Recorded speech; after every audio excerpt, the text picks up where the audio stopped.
Es muy común por parte de una gran batería de corrientes de pensamiento actualmente imperantes dentro de distintos campos de la realidad, como puede ser la economía, la biología, la conducta humana, la filosofía también suele cometer mucho esto. Y lamentablemente esa filosofía que quiere presentarse como ciencia en cometer dos tipos de reduccionismos los cuales no responden correctamente a los fenómenos los cuales están intentando describir. Uno de ellos, el reduccionismo mereológico, principalmente este es el substrato de de la neurología aplicada a la conducta, porque hay una neurología que de hecho se toma en serio a sí misma, que de hecho es algo serio, algo es que es seria y que no trata de pretender como si fuese la lingüística, que es la substancia del hombre, aunque la lingüística va todavía más en un absurdo más estúpido al pretender que es la substancia misma de la realidad. Y este reduccionismo mereológico lo podemos encontrar en esa prédica neurologista la cual pretende reducir todo al cerebro. En la cuestión de la evolución tenemos también que las mayores escuelas, los mayores exponentes que intentan explicar la evolución, toda la reducen a los genes, que sería la radicalización de la síntesis moderna por parte de Richard Dawkins, y la propia síntesis moderna, que también es gencentrista y que pretende que todo puede reducirse a los genes. También estaría una variante de esto, pero aplicada a la conducta de los organismos, que sería la de esos sujetos que creen que hasta los gustos están en los genes, implicando de alguna manera que el hombre se acaba en los genes. Y también habría otros lados y otras distintas variantes, como esos que pretenden que la evolución es nuestra directriz moral final y que ahí se acaba el hombre y todo lo que es. Pero todas estas ideologías tienen algo en común, y es que todas están cometiendo un tipo de reduccionismo, el cual es un reduccionismo mereológico, el cual implica reducir una totalidad a una de sus partes sin justificar o demostrar por qué esto es así. Las posturas en lo referente a la ciencia o a la filosofía de esto nunca dan verdaderos argumentos que puedan sustentar cómo puede establecerse que algo tenga más jerarquía que otra cosa con meras palabras, puesto que al final del día se requeriría de, para tamaña universalización y tamaña reducción, una demostración bastante contundente que nos pudiese permitir establecer que X o Y cosa es una reducción válida de cualquier sistema hacia esa parte como lo más fundamental de ella. Y eso es justamente lo que nunca se obtiene, solo obtenemos palabras que le otorgan funciones a determinados objetos u entes u organismos. Y si se supone que nosotros queremos establecer la reducción de un objeto, de una forma, hacia un punto fundamental, uno tendría que tener una severa demostración de tal cuestión, porque la gran mayoría de esos componentes a los cuales se quiere reducir todo forman parte interna del organismo, las cuales a su vez participan y están interdependientemente nexadas a una operación en conjunto con otras cosas, que a su vez no constituyen una totalidad debido a que están participando en la constitución de un sistema, lo cual nos hace preguntarnos, si se supone que son la totalidad, ¿por qué entonces están subordinadas a las operaciones constituyentes de otro sistema? No puede tener algo la máxima jerarquía y al mismo tiempo estar subordinado a algo. El cerebro, por ejemplo, está subordinado a todo el maldito sistema, al sistema nervioso, por ejemplo. Sin sistema nervioso, el cerebro, ¿qué demonios va a recibir? Entonces ahí tendría más jerarquía el maldito sistema nervioso. Pero sin sangre, no va a sobrevivir el cerebro, lo que significa que está subordinado al corazón también. Y así podemos irnos con una gran batería de cosas como que pues los nutrientes también subordinan a todos, puesto que sin ellos en la escala de jerarquía ninguno, ni uno ni otro va a funcionar, o el agua también, o los minerales también. Y así podemos irnos en la escala jerárquica y cada vez cuestiones más generales donde nos encontramos que la supuesta máxima hipóstasis que se quiere hacer de algo no lo es tal, sino que solo es una atribución de corte fanático para intentar justificar y poner algo como lo máximo en virtud de un contexto solo para empujar una ideología, puesto que no haya un argumento que pueda sustentar que algo que está subordinado constituya la máxima jerarquía en lo referente a la constitución de un algo o a la operación de un algo. En lo referente a la conducta humana no puede reducirse nada de la conducta humana a ninguna de sus partes, puesto que el hombre es condición necesaria como totalidad para establecer siquiera en primer lugar el funcionamiento de esos entes. Puesto que si todos esos entes no se integran como una totalidad inscrita en la manifestación, en la presencia formal del hombre, esos entes no van a aparecer en primer lugar, puesto que aparecen como condición necesaria de la forma del hombre. De lo contrario, no tendrían ningún tipo de presencia en la realidad. Los pulmones que constituyen al hombre no están flotando ahí en el abismo de Chandler o algo por el estilo. El cerebro que constituye la forma del hombre no está flotando en la galaxia de Andrómeda. Son componentes compositivos del hombre y sin tomar en cuenta la totalidad en la cual forman parte y de la cual participan como propiedades formales para constituir la identidad formal del hombre, no puede decirse que sea reductible el hombre a ninguna de esas de sus partes. Tienen una jerarquía evidentemente, como todo. El problema es determinar qué tipo de jerarquía es, cuál es y para con qué es. Por ejemplo, la jerarquía constitutiva se tiene que ir uno hasta lo más fundamental.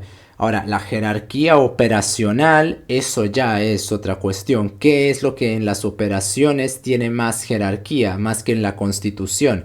Puesto que en la Constitución lo más fundamental van a ser, vamos a tener que irnos hasta los aspectos cuánticos incluso, puesto que sin eso, en lo referente a la Constitución no se van a constituir nada. Pero en lo referente a las operaciones, aquí tenemos que tomar en cuenta que los entes ya están todos subordinados. En este caso los organismos ya están completamente subordinados. ¿Por qué? Porque participan de la totalidad que es el hombre. Ahora bien, de esa totalidad, ¿quién se comparte más jerarquía y en virtud de qué? Y no se puede decir que el cerebro así de forma gratuita, porque recordemos que hablamos de las operaciones del hombre y se tiene que establecer de qué tipo de operaciones. Una gripa merma todo el maldito organismo y eso no quiere decir que la gripa es lo que tenga más maldita jerarquía en lo referente a las operaciones del hombre. Puede remitirse a que las enfermedades en un sentido contextual adquieren una mayor jerarquía en virtud del tipo de relación y del ambiente que se crea debido a su presencia en el organismo. Y en una, digamos, operatividad normal, común, general, se tendría que establecer en virtud de qué cosa es más importante para qué. Por ejemplo, el reduccionismo meriológico de la neurología versa sobre el pensamiento y lo quiere reducir todo al cerebro. Pero aquí hay un problema y es que tenemos que hay una gran variedad de distintos operadores que también forman parte en la constitución del cerebro. Si descartamos a las actividades del pensamiento o las psicológicas, si las incluimos nada más y descartamos todo el resto, como que qué se necesita para mantener vivo a esto y aquello, hay bastantes cosas que se tienen que tomar en cuenta, las cuales no parecen tomar en cuenta. El cerebro funciona principalmente con impulsos nerviosos y sin esos impulsos nerviosos no va a tener que pensar en primer lugar. por lo cual ahí se tendría que establecer con alguna medida identificable, no con palabras, no con añagazas, si lo que tiene más importancia no será el sistema nervioso o el cerebro o cualquier otro tipo de operatividad que se manifieste, porque en la cuestión del pensamiento no podemos olvidar que el hombre participa también. El cerebro no piensa por sí mismo. El hombre es el que piensa en virtud de que ya está constituido como una totalidad.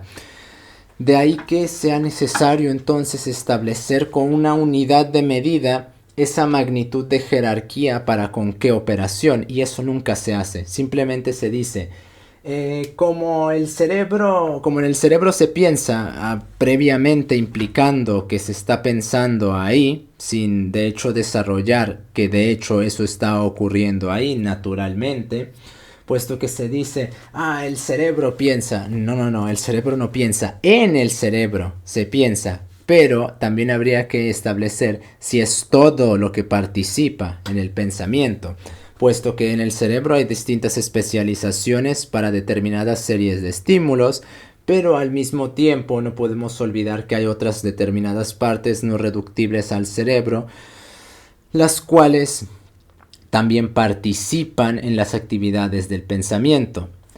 Si decimos que en el cerebro se acaba todo, entonces estamos volviendo a caer en el reduccionismo mereológico. En el cerebro no se acaba todo, es parte fundamental, pero no la nuclear, puesto que si nosotros decimos que el cerebro es lo más importante, estamos olvidando que el hombre es el que piensa, no el cerebro. Si yo digo que el cerebro es el que piensa, estoy totalizando al cerebro, obviando que forma parte de una totalidad. Si el cerebro es la totalidad, eso quiere decir entonces que o el hombre es el cerebro, lo cual no tiene el más mínimo sentido, puesto que el cerebro está supeditado a otros órdenes y otros sistemas que trascienden las limitantes operacionales del cerebro, o que hay un hombre y un cerebro, el cual genera una particular variante del argumento cartesiano de la res extensa y de la res cogitans. En lo referente al pensamiento, si yo digo el cerebro es lo que más importa, eso es tan arbitrario como decir que los pulmones son lo que más importa. Si yo no tomo en cuenta todo y yo parto de peticiones de principio para establecer mis argumentos, entonces yo no tengo argumentos en primer lugar, porque yo no estoy argumentando, yo estoy justificando, y la justificación no demuestra, es simplemente capricho motriz.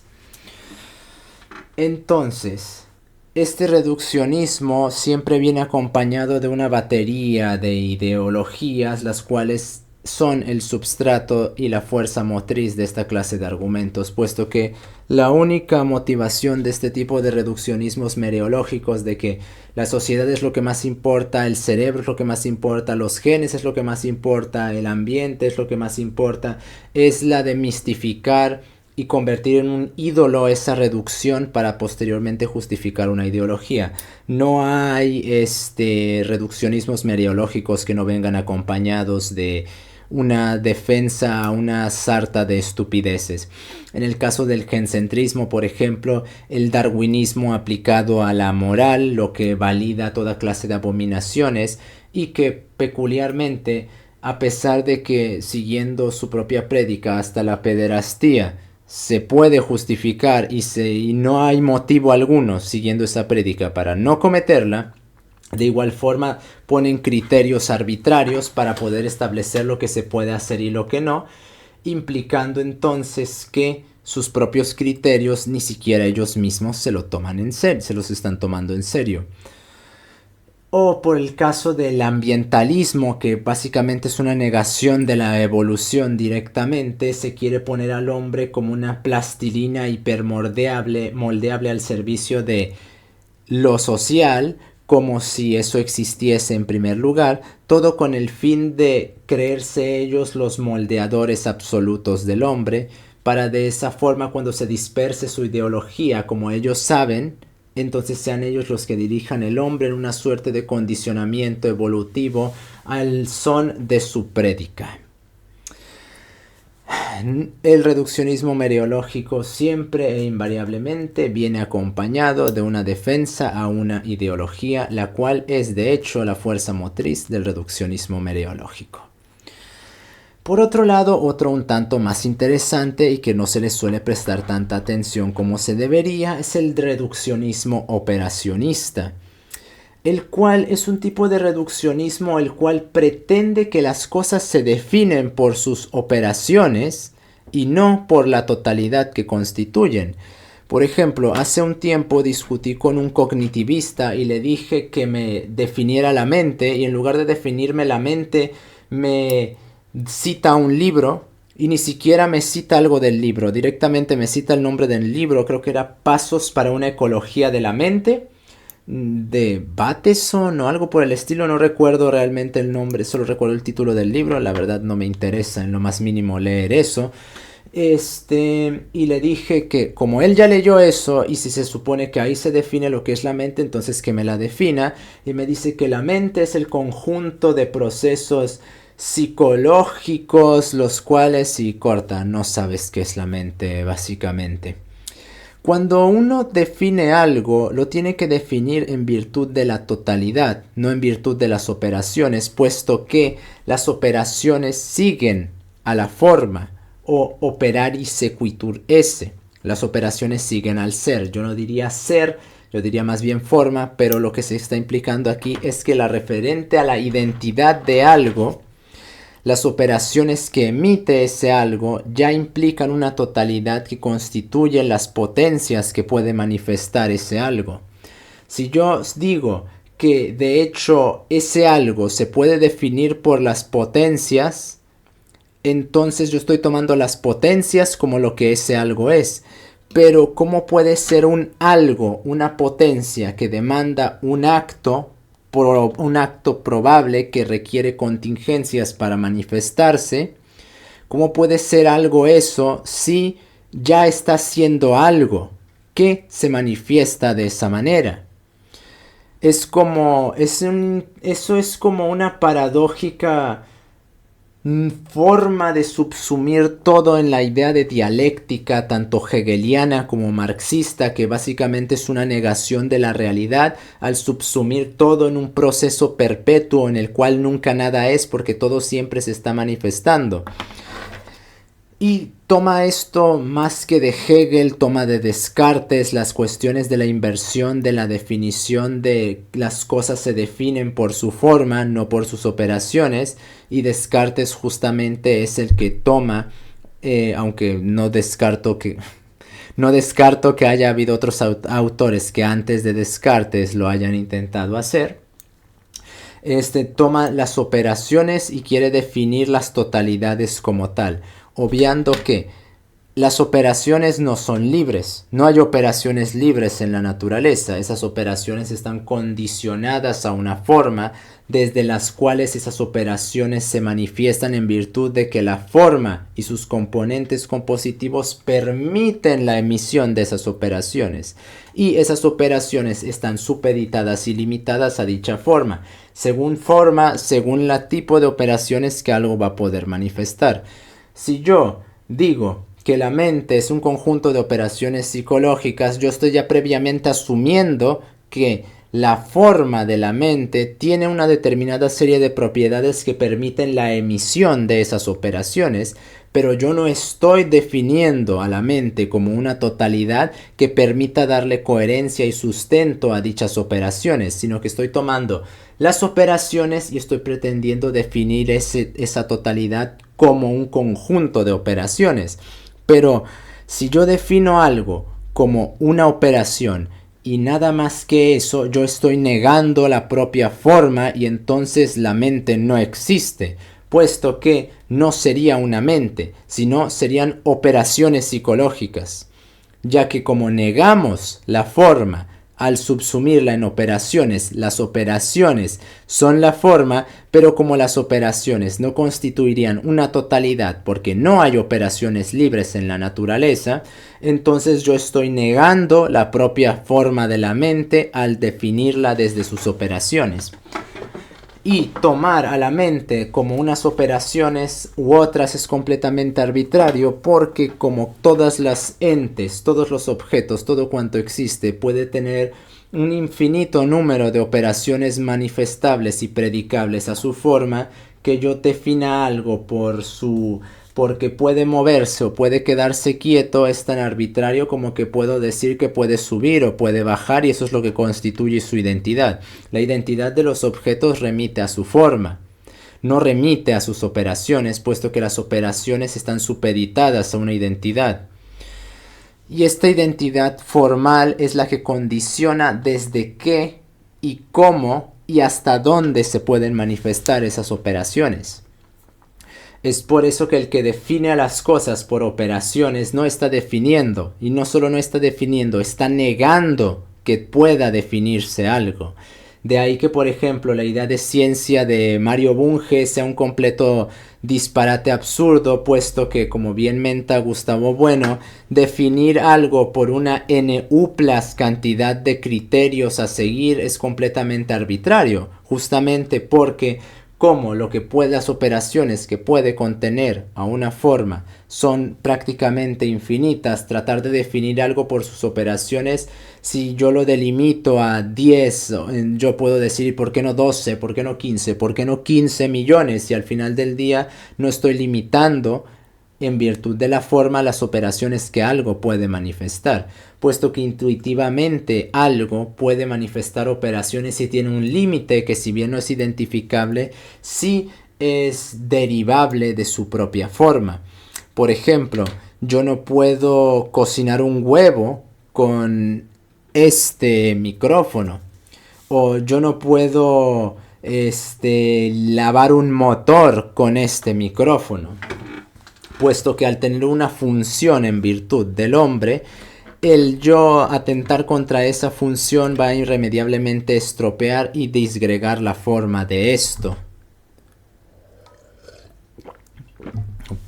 Por lo que, si bien yo no enumero las operaciones a las cuales está limitado, intuitivamente, en virtud de la forma, yo puedo establecer los límites operacionales de esa forma.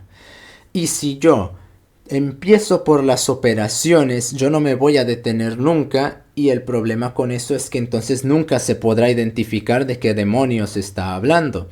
Ocurre lo mismo, algo semejante con el concepto de emergencia, que emergencia es un término teológico, no es un término filosófico ni mucho menos científico.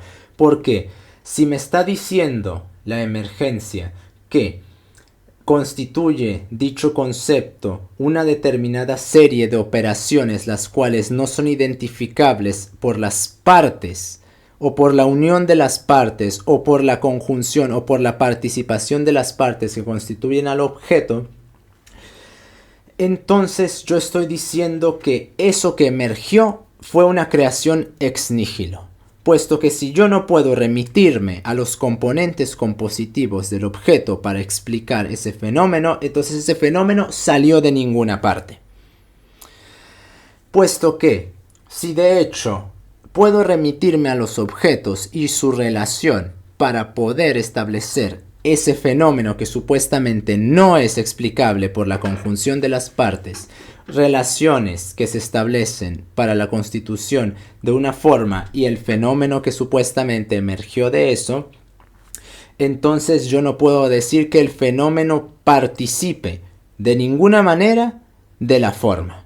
Lo que implica entonces que eso que supuestamente emerge no es una emergencia en primer lugar, es una creación ex nihilo y en segundo lugar es un accidente a una forma. No es una propiedad formal de ese objeto, puesto que la propia definición está negando que tenga algo que ver ese objeto con ese fenómeno, con la forma con la cual se le trata de imputar. Es básicamente un espíritu ex nihilo el concepto de emergencia. Razón por la cual nunca se encuentra la supuesta emergencia de la mente del cerebro, porque es un espíritu ex nihilo. El propio concepto niega la participación de él mismo en el objeto del cual supuestamente viene. Por lo tanto, no tiene sentido intentar remitirse a que la mente es una emergencia del cerebro. Sí, tu propio concepto impide cualquier posibilidad de decir eso. Y pues bueno, estas definiciones operacionales, que ni siquiera son unas definiciones en primer lugar, son un intento de imitar a la ciencia por parte de la filosofía, y el problema con eso es que la filosofía trabaja con totalidades, no con reduccionismos operacionistas. En eso trabaja la ciencia. Y cuando la filosofía quiere imitar el método de reduccionismo operacionista de la ciencia, termina cayendo en un severo problema, puesto que para hacer un reduccionismo operacionista, primero tenemos que tener algo que se pueda identificar para predicarle ese reduccionismo operacionista.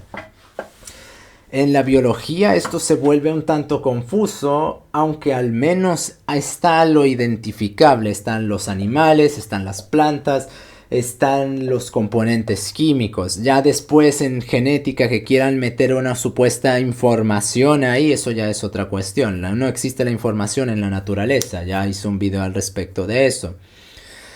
Eso es un error categorial, como diría Gilbert Ryle, o cuando no directamente una espiritualización de los genes, que no debería de sorprendernos. Hay mucho materialismo espiritualista en estos tiempos.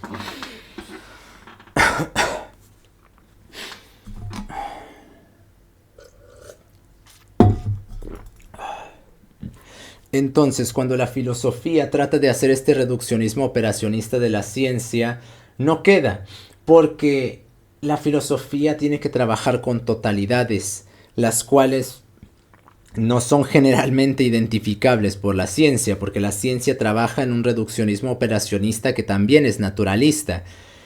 La filosofía, si bien trabaja en una forma naturalista, es mucho más general que la ciencia, puesto que toma las totalidades y estudia sus relaciones. Y no puede una filosofía pretender que puede obviar su propia forma, puesto que está asumiendo campos los cuales no le compete. Puede la filosofía analizar la totalidad que reduce la ciencia para estudiar, pero la filosofía no puede establecer la reducción, puesto que ya hay un campo que se encarga de eso, y después pretender que puede establecer las derivaciones en ese orden. No solo es una invasión y una extensión, un filosofismo, a lo cual delimita y designa el estudio de la filosofía, sino que termina generando una sarta de estupideces, las cuales son un vil intento de suplantar a la ciencia. El reduccionismo operacionista tiene que ser científico, pero como la ciencia no puede identificar qué demonios es la mente, no puede pretender que puede establecer ese reduccionismo. Tampoco lo puede salvar intentando hacer el reduccionismo cerebrocentrista, puesto que, como ya dijimos, a menos que el cerebro piense por su propia cuenta, con independencia del hombre, no puede establecerse tal reducción, porque el cerebro está supeditado a un sistema desde el cual en su participación constituye una totalidad. Por lo tanto, tanto el reduccionismo operacionista, visto como comentamos en el ejemplo de la ciencia de Mario Bunge, o en el ejemplo de las definiciones de la mente, no tienen ningún sustento ni uno ni otro. Y esto es algo que hay que tomar mucho en cuenta, porque algo no puede definirse por sus operaciones a menos que tengamos una identificación de corte científico de ese algo. Cuando la ciencia no sabe qué es el tiempo, por ejemplo, no sabe qué es la mente, no sabe qué es el alma, no puede establecer reduccionismos para estudiarla puesto que no sabe qué es. Y si dice que la mente tiene esto, esto y esto, o hace X o Y operaciones, si no sabe qué es el alma, no sabe qué es la mente, no sabe qué es el tiempo, no sabe qué es la energía, ¿a qué demonios entonces le está predicando esas propiedades? Básicamente se las está predicando al aire. Por lo cual las operaciones siguen al ser, no al revés como dijo Fichte y como siguieron Hegel y Marx. Es operari sequitur esse, no esse sequitur operari, porque si decimos lo segundo no estamos definiendo nada y negamos la existencia de las formas. Nos estamos viendo.